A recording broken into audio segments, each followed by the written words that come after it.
บุญเก่งเฮงแล้ววันนี้มูตายขึ้นนะใบบุญสบายดีทุกคนและตอนนี้ก็อยู่กับอลิสาสาวน้อยวิ่งกันอีกแล้วเนาะทุกคนมื้อนี้ก็เป็นมื้อที่2เนาะทุกคนที่เฮาได้หลานได้สมาชิกใหม่นั่นเองนั่นก็คือน้องใบบุญแต่ว่าเมื่อวานนี้หัดยังไม่ได้อุ้มเลยทุกคนเพราะว่าน้องหัดยังอยู่ในห้องอบอยู่แต่ว่ามื้อนี้หัดได้ยินว่าน้องหันออกมาจากห้องอบแล้วล่ะไอ้สาวพอดีแล้วเบียร์ก็เลยมาไปหาน้องที่ห้องหมอทุกคนที่เดี๋ยวจะพาทุกคนเราไปเบิ่งหน้าตาใกล้ๆแล้วก็จะไปอุ้มกันนะว่าที่หน้าหักซ้ำไหนทุกคนเพราะว่าเมื่อวานนี้ก็เห็นแต่หน้าต่อแล้วก็เห็นน้องอยู่ในเตาอบจะได้ออกห้องหมอนี้แล้วก็น้องกระสิกลับงานลงไปปากกระดิ่งแล้วทุกคนแล้วก็พอได้อยู่เบียงนะทุกคนก็เลยว่าสิมาหามื้อนี้เพราะว่าเดี๋ยวสิบ่มีเวลามา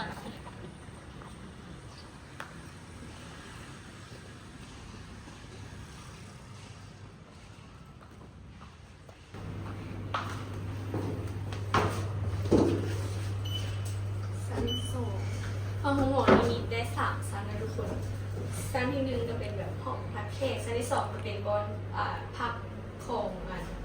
คนไข้แล้วชั้นที่3จะเป็นชั้นผ่าตัดห้องผ่าตัด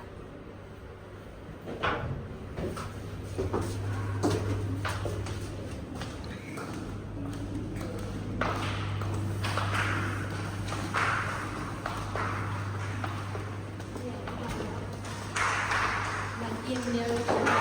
มันพอตัดกระบะเอาไว้เร็วคนดังแล้วหรอน้องใบบัวน้องใบบัวใบบุญจ้าเอสบายดีเอายังไม่ได้เข้ามาที่หรอเด้น้องใบบุญอันนี้ใบหยกกำลังว่าพี่เมื่ออะไรเนาะเอาไปเกือบไปนกใช่ไหมแล้วกลับไปใส่คุ้มพนันแล้วนกคนจะให้เหมือนคุณนก2 คนคิดว่าไหนพบข่าวแล้วยังไม่ได้อ่านนี้แล้วค่ะยังไม่ได้ออกมาแล้วแรงนี่แบบดียังไม่ออกไปมึงพูดเดี๋ยวเคยเห็นที่ไหนเจ้า2 คนเมื่อกี้นี่นะกำลังคิดอยู่ค่ะเจ้าร้องว่าเอาเห็นได้แหละวันนี้อยากเอาทั้งหมดอ่ะยังตีนะก็มาเลยแต่บางมื้ออื่นนะคะมันน้องแต่ว่าอันมื้อนี้หันได้มา1 รอบอาบน้ำแล้วอาบน้ำนึกว่าสิได้เห็นแหละยังไม่ได้เห็นเชียวเด้ทับวงสบายดีกล้องเด้ซ้อมเมื่อวานนี้ที่ไหนสบายดีร้องไหมสบายดีซื้ออย่างอายุเท่าไหร่แล้วเนมกล้องอายุเท่าไหร่แล้ว5 ปีน้องอยู่ใส่ตอนนี้อยู่กับคุณหมอพูดไทยน้องเห็นอย่างอาบน้ำเหรอแม่น้องเห็นอย่างว่าไหมเอาก่อนเอาในกล้องขนาดน้องกำลังเห็นอย่างอาบน้ำอยู่วันนี้ได้ไปเบิ่งน้องละน้องออกแล้วโอเคเดี๋ยวสิมาถามเบิ่งว่าสิได้เห็นตอนใดเนาะสิได้เห็นน้องใบบุญตอนใดทุกคนคือตอนนี้วิสานะกลับมาแล้วทุกคนบ่ได้ถ้าน้องซ้ำเพราะว่าพระเจ้ายังทำการอาบน้ำแล้วก็ป้อนนมอยู่นะทุกคนบ่ฮู้ว่ายังโดนบันไดถึงจะแบบเข้าไปหาแม่ได้แต่ก็เดี๋ยวมาถ้าเบิ่งว่าตอนแรกนี้แม่ลิสาจะได้ไปบ่คันได้ไปบางแถวก็สิไปน้ำอีกบ้านนึงนะทุกคนแล้วกับเทื่อกับมืออื่นเบิ่งตัวจริงเพราะว่าบางทีมืออื่นก็สิได้ออกจากห้องหมอแล้วนะทุกคนก็มาถ้าติดตามเบิ่งแต่ว่ามื้อนี้หันยังบ่ได้เห็นซ้ำเนาะทุกคนเดี๋ยวมื้ออื่นสิมาอัปเดตให้อีกบ้านนึงเดี๋ยวถ้าเบิ่งตอนต่อไปทุกคนนี่ก็คือรอบ2ของมื้อนี้แล้วที่เขามาแล้วทุกคนก็มากับแม่แล้วก็ครอบครัวเนาะจะเป็นเบิ่งน้องใบบุญกันเพราะนี่จะต้องเห็นนม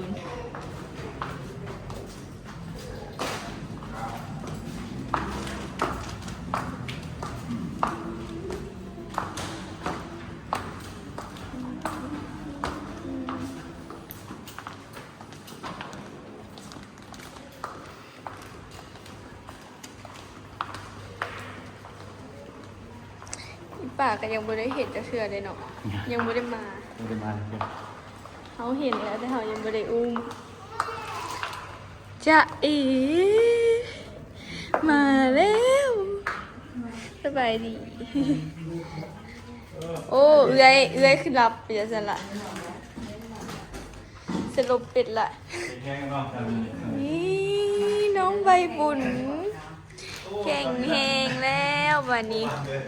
มาดหน้านะ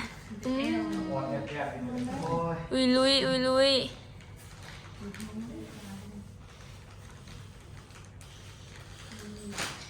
ค้ำมันได้หนึ่งเนาะเมื่อวานนี้บอกขาวๆอันนี้ก็ค้ำลงได้หนึ่งได้อุ้มแล้วอะสติงเกมมันนะไอ้ตุ้ย ตุ้ยลุยเนาะ นี่ตื่นแล้วประจักให้บอสติง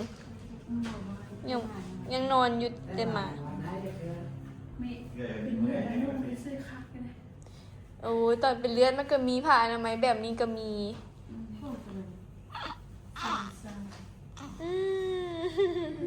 ตายเฮียนขนาดลุยเกมที่แตกแล้วแม่มันคิ้วมันก็มีเลยแม่เห็นเลยเป็นทรงออกมาเลย นี่เอาสีมืนตาเลยดิคิ้วเอาเป็นสัง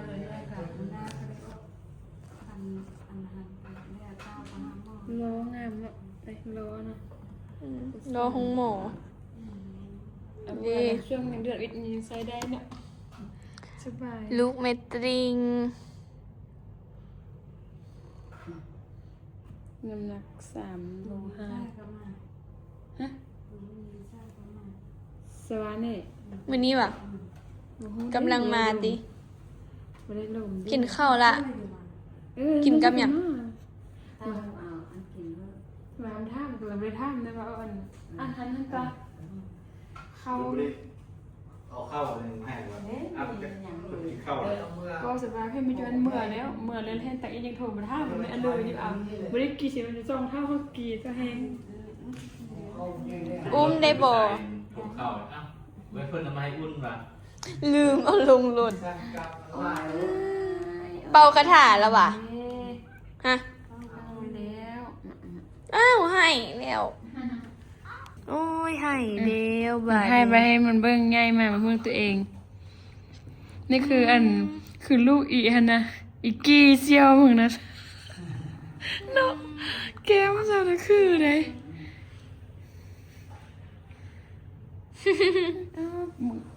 มือตาที่ว่า เลยมันเป็นจะได้เห็นน้องเห็นแล้วคือว่ารับแผลมาดุดละมาเมื่อกี้เนี่ย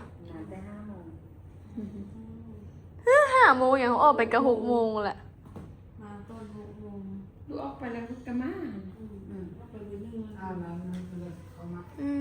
เบิ่งไงสีบัวอองต้องเบิ่งผมมันหลายโอ้ยเห็ดคิ้วยุ่งอยู่ ตายเข้มมันนะวันนี้มันแวบมาได้หั่นนะ เมื่อวานนี้ยังบวมอยู่วะ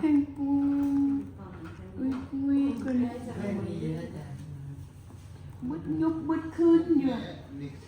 ตามหลังเต็มก็ ต้องใบบุญคำพูดเด้อ มันขึ้น ยังกิน คัน เด้ เดี๋ยวเนี่ย อไม่สิอุ้มแต่วานนี้แล้วบ่ได้อุ้มซ้ำหายก็ได้อุ้มเนาะนะนี่อยากตื่นนะยังมือตายขึ้นนะใบบุญแม่ยิ้มแอะเลย เอาสเต้ามาเลยจ้ะน่ะ เขาเหมือนมากะอยู่ไม่ อา จั ทิ ง ตย์สเต้าพายเลยจ้ะนะ เป็นอม สะ มา พาย แร อง ยู่อุ้มนะพายอยู่ มือหนึ่ง เกินละเป็นถูก นี่แอะ อันยาอยู่เป็นอะไรนะเมื่อยซื่อเอาไว้อย่างดี มึงไทยเห็นเท้ากับมันไหม เมื่อนั้นละ3 รอบ 4 รอบพอดีแบบเศร้าเสียเลย ตัวได้น้ำมันตัวนี้ใช้น้ำมันพริกแต่มันก็แพงเราก็ซื้อใส่สะอาด ยังบ่ได้ให้จากบาทเลยมัน แ แต่ว่ายังบ่ได้ให้เทื่อ ขึ้นกับแห้งไม่อยากเอาทานน้อย คิ้วก็มีแล้ว ปากกระเด่งแล้ว เคยใส่ เดี๋ยวปากกระเด่ง ถ่าย เจ้า หู ไปใช้ตัวลุงเชื่อเจ้าไปใช้ตัวสีแดงเนี่ยหนังสือสีแดง ถ่ายหู ตัวนี้แบบเอาไปใช้ คือมันสิมึนตา ส เนี่ ลาย มีนเหรอ สีแยกของโลกก็มีเงิน จุ่มเนาะ แพงไหม มันคือสิมึนตา สี มัน โล คือก บ่มึน โลก เอา จิตแปดสิบพัน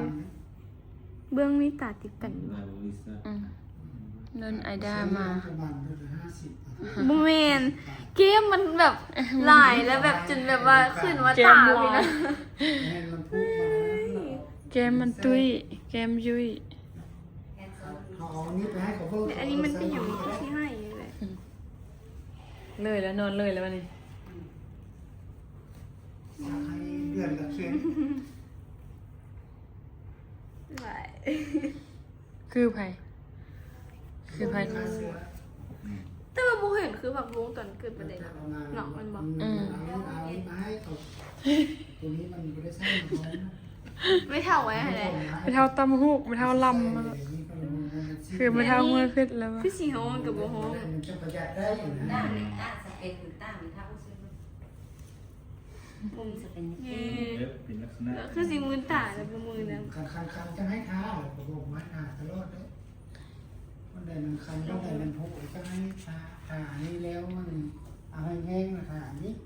นี่ อยากกินนมว่ะยานี่ครับ จะกินนมหวานนี่ เลยเศษบ้างแล้วมาแล้ว มีเรียกมีงานซื้อแต่ยากิน เดือนจะได้เห็น เพราะว่ายังดีก็ซื้อเดี๋ยวเขาอยากเศร้าเนาะ อากาศร้อนแห้งขึ้น ป้าทุกคนเบิ่งผมเนาะ สีเหลือง ผมแบบออกสีแบบน้ำตาลหน่อยหนึง คือคุณจีน บ่แม่นสีดำมันนั้นเลยได้ คือลูกคนจีนนี่นะเนี่ย แต่ว่าซื้อกันแบบ ผมก็หลาย ดูละบริษัท แม่น แต่ว่าหัว ที่เอาไปใส่ อันนี้ยังเป็น ตอนนั้น เส้นเลือดใหญ่ตินี่ ที่ซื้ออยู่อ่ะ ไม่จับเบิ่ง อ๋อบริเวณเส้น เอาโฆษณา โค้ ขาย ง กัน กระ ลาย ดูก อยู่ตอนโมเมนต์ เดียวมัน มี กั กาน รตาม ถ้าเป็นอย่างนี้ อืม เอาไปซื้อร้านยามันง่ายอย่างมี มันฮ้อนตินี่ คนละบริ หอ ษั ย ท นั่นซื่อ บ่เนี่ยเปียกๆนะ สองแพง ซื้อคือกันแต่ ใบหูก็งามบ่ตัวได้ซีดอย่างได้ใบหูนะเต็มดีหน้าดี ใจเบิ่งหู นี่ เอาไปซักมันไป หูใหญ่เนาะ ควรเราไปซักเพียง อือ มีบุญนะ นี่มือตา ใบ เนี่ย บุญ นี่ มีบุญหุ่นตาสองสันอีกป้าก็กระจับอีก คิ้วกับ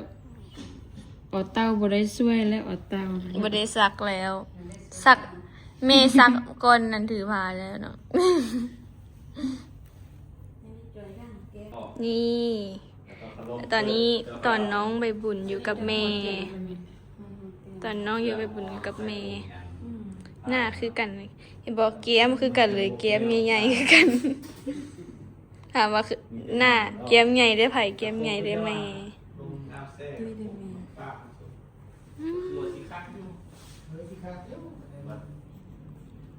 คิ้วนี่ก็ป่านสักเลย มันเพื่อนเป็นรถเดี๋ยวเขาเอากับรถเตรียม นี่นะพอดีป้ายใบบุญอยู่นี่แล้วก็ซื้อ โตมาเขาอยู่วันต้อง นางใบบุญ นางพัสลิน นางพัสลินซื้อแท้พัสลินอายุได้1 มือว่ะไล่เป็น2 มือเนาะ 2 มือเอื้อยเบิ่งเอื้อยปะนี่เอื้อยเมื่อยท่าน้องจนเมื่อยบัดน้องมาแล้วนอนแล้วจะ จน2-3มื้อแล้วเกิดออกมาแล้วก็น้องไปอบอยู่บนอบ หมอมาส่งให้ ตอนนั้นเกิดพักบุ้งเกิดกะเอาไปถ่ายอยุสวนเนาะทุกคนใครที่เคยเบิ่งคลิปอลิสาจะเห็นว่าเขาไปถ่ายคลิปเอาพักบุ้งไปอุ้มตอนน้อยๆนั่นกะอยุสวน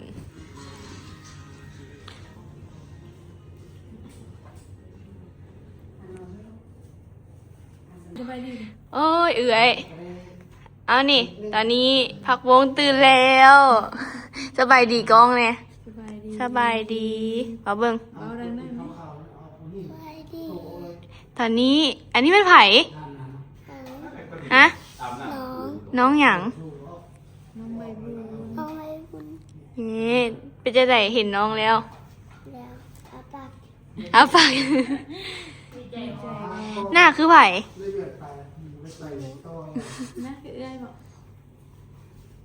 หลายวันทางรอดนี่ก็ นี่น้อง รอดนี่ก็ได้ ได้อุ้มน้องแล้ววะ สองสาม ยังสิอุ้มน้องร้อนบ่ปะนี้ ป้าหูอุ้มให้นะอุ้มให้ใจนะเป็นน้ำเป็นน้ำน้ำเป็นป้าหู จังในนางแล้วจึงให้ป้าภูเอาให้อุ้มเนาะแบบเอาให้อันพักวงอุ้มบอก อุ้มเนี่ย บอกอุ้ม ตัวอุ้มมาลง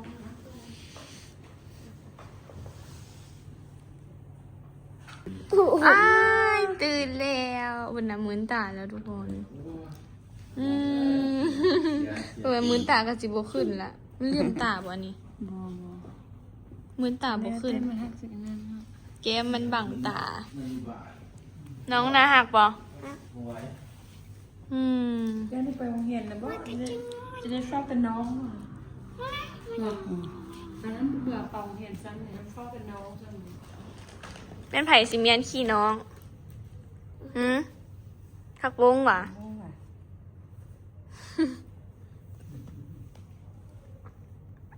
เริ่มติดมือเลยเริ่มมิดเลยขามันมีปานเนี่ย ใช่ มีปาน มีป่านอีก มีปานไงหมายไว้ คือผู้เฒ่ามาเกิดนั่น อืม หมายไว้ ห้องเพื่อนเนี่ย ห้องเมย์คือเก้าอ่ะ บอกว่าบทสลิม ห้องเพื่อนนี่ ห้องเอ็นอันนี้ ก็ได้ว่าห้องเมียยังลืมเมื่อ นี่มาเลยดิ นี่เลยนะ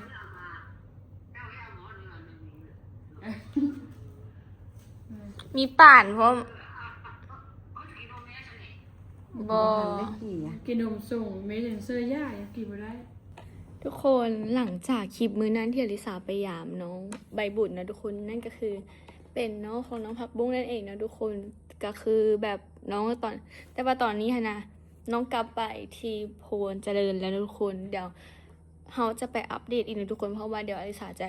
ลงทัวร์ไปกับน้าสาวเพื่อจะไปสักคิวนั่นแหละก็ที่ได้ต้องได้ผ่านบ้านของน้องผักบุ้งอยู่แล้วเดี๋ยวจะพาทุกคนน้องไปอัปเดตอีกแต่ว่าตอนนี้ก็คือเขาก็ได้แยกย้ายกันแล้วเนาะทุกคนแต่ว่าบอกเลยว่าน้องน่าฮักแฮงทุกคนซื้อน้องหันซื้อว่าน้องใบบุญซื้อแท้หันซื้อน้องพัสลินเนาะทุกคนก็คือฝากเอ็นดูน้องในเด้อแล้วก็อีกอย่างหนึ่งเนาะน้องผักบุ้งคือน้องมักนะคะอยากเป็นแบบอลิสาอยากถ่ายคลิปอยากอะไรทำไมแบบนี้นะทุกคนฝากทุกคนซัพพอร์ตแล้วก็คอมเมนต์หาน้องผักบุ้งในเด้อเดี๋ยวว่างๆจะเอาน้องผักบุ้งมาถ่ายคลิปนำตลอดเนาะเพื่อให้น้องฝึกในการเว้าเพราะว่าตอนแรกน้องก็ยังอายอยู่แต่ว่าตอนนี้ก็เริ่มลึงๆละก็เริ่มเก่งขึ้นแล้วนะทุกคนสำหรับคลิปนี้นะทุกคนอลิสากับซีขอลาไปก่อนเด้อไว้เจอกันคลิปหน้านะทุกคนก็คือดีใจหลายนะทุกคนได้หลานไปอีกแล้วคนหนึ่งเพิ่มสมาชิกไปอีกคนหนึ่งนะทุกคนอย่ามาเบิ่งว่า สมาชิกต่อไปจะมีไผ่หรือว่าจะเป็นผู้หญิงผู้ชายกับทาริตามเบิ่งเนาะแต่บ่ฮู้ว่าจะเป็นลูกของไผ่ใดโอเคทุกคนสำหรับคลิปนี้ขอลาไปก่อนเด้อไว้เจอกันคลิปหน้าบ๊ายบาย